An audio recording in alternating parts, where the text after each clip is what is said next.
Hi friends, science blog চ্যানেলে আপনাদেরকে স্বাগত। আজকে যে বিষয় নিয়ে আলোচনা করব তা হলো 32,000 প্রাথমিক শিক্ষকের ভাগ্য নির্ধারণ কখন, চাকরি থাকার সম্ভাবনা কতটা। এটা প্রকাশ পেয়েছে নজরবন্দি নাম অনলাইন পোর্টালে, যেখানে বলা হয়েছে 32,000 প্রাথমিক শিক্ষকের ভাগ্য নির্ধারণ কখন, চাকরি থাকার সম্ভাবনা কতটা।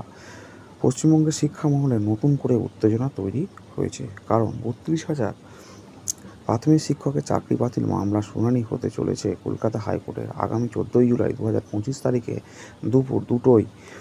এই মামলা শুনানি নির্ধারিত হয়েছে, যা গোটা রাজ্যের শিক্ষা ব্যবস্থার বড় পরিবর্তনের ইঙ্গিত দিতে পারে। মামলার নম্বর হলো ম্যাট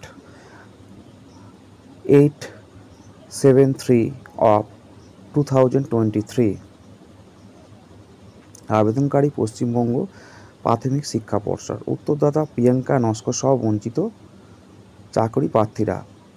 বিচারপতি তপব্রত চক্রবর্তী এবং ঋতব্রত কুমার মৈত্র। আদালত কলকাতা হাইকোর্ট 11 নম্বর কোর্ট। শুনানির তারিখ 14 জুলাই 2025 দুপুর 2টো। এই মামলা কেন্দ্রবিন্দুতে রয়েছে 2016 সালের, এটা 2014 সালের হবে, প্রাথমিক শিক্ষক নিয়োগ। অভিযোগ অনুযায়ী ওই নিয়োগ প্রক্রিয়ায় প্রশিক্ষণহীন বা অপ্রশিক্ষিত শিক্ষক নিয়োগ করা হয়েছিল। আদালতের নির্দেশে সেই নিয়োগ বাতিল হয়। তবে পরে প্রাথমিক শিক্ষা পর্ষদ এই নির্দেশের বিরুদ্ধে ডিভিশন বেঞ্চে আবেদন করে।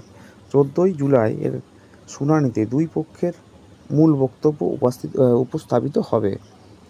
একদিকে প্রাথমিক শিক্ষা পর্ষদ চাইছে পূর্বে প্যানেল এবং নিয়োগ বহাল রাখা হোক, অন্যদিকে বঞ্চিত চাকরি প্রার্থীরা চাইছেন হয় প্যানেল বাতিল করা হোক, নয়তো নিয়োগ বাতিল করা হোক। বিশিষ্ট আইনজীবী বিকাশ রঞ্জন ভট্টাচার্য এবং সৌম্য মজুমদার বঞ্চিতদের পক্ষ থেকে আদালতে বক্তব্য রাখবেন। এই শুনানির রায় অনুযায়ী ঠিক হবে 32,000 শিক্ষক শিক্ষিকা তাদের চাকরি রাখতে পারবেন কিনা। 14 জুলাইয়ের শুনানির পরে কলকাতা হাইকোর্ট এই বিষয়ে একটি নির্দেশ দিতে পারে বা পরবর্তী তারিখে রায় সংরক্ষণ করতে পারে।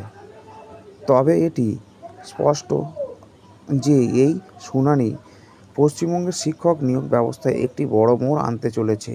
এই রায়ের প্রভাব পড়বে প্রাথমিক শিক্ষকদের চাকরি স্থায়িত্বের উপর, ভবিষ্যৎ শিক্ষক নিয়োগ প্রক্রিয়ার নিয়মে, শিক্ষক ব্যবস্থার মান এবং স্বচ্ছতার উপর। রাজ্যের বিভিন্ন প্রান্তে শিক্ষক এবং ছাত্র এবং অভিভাবকদের মধ্যে এই মামলার পরিণতি নিয়ে আলোচনার ঝড় উঠেছে, কারণ একদিকে শিক্ষকরা তাদের চাকরি হারানোর আশঙ্কায় চিন্তিত, অন্যদিকে বঞ্চিত চাকরি প্রার্থীরা তাদের ন্যায্য অধিকার ফিরে পেতে চাইছেন। মামলার কেন্দ্রবিন্দু 32,000 অপ্রশিক্ষিত শিক্ষক নিয়োগ বাতিল মামলা। শুনানি 14 জুলাই 2025 দুপুর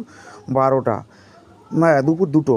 প্রধান দুই পক্ষ পশ্চিমবঙ্গ প্রাথমিক শিক্ষা পর্ষদ ও বঞ্চিত চাকরি প্রার্থীরা। সম্ভাব্য ফলাফল হচ্ছে শিক্ষক নিয়োগ বহাল অথবা বাতিল। এই মামলার রায় রাজ্যের শিক্ষা ব্যবস্থার দীর্ঘস্থায়ী প্রভাব ফেলতে চলেছে, তাই পুরো রাজ্য এখন তাকিয়ে রয়েছে কলকাতা হাইকোর্টের দিকে। তো ফ্রেন্ডস, আজ চলে এই পর্যন্ত। আপনারা যদি ভিডিওটিকে পছন্দ করেন অবশ্যই চ্যানেলটিকে সাবস্ক্রাইব করবেন এবং ভিডিওটিকে লাইক দেবেন এবং ভিডিওটিকে বন্ধুদের মধ্যে শেয়ার করবেন। ধন্যবাদ।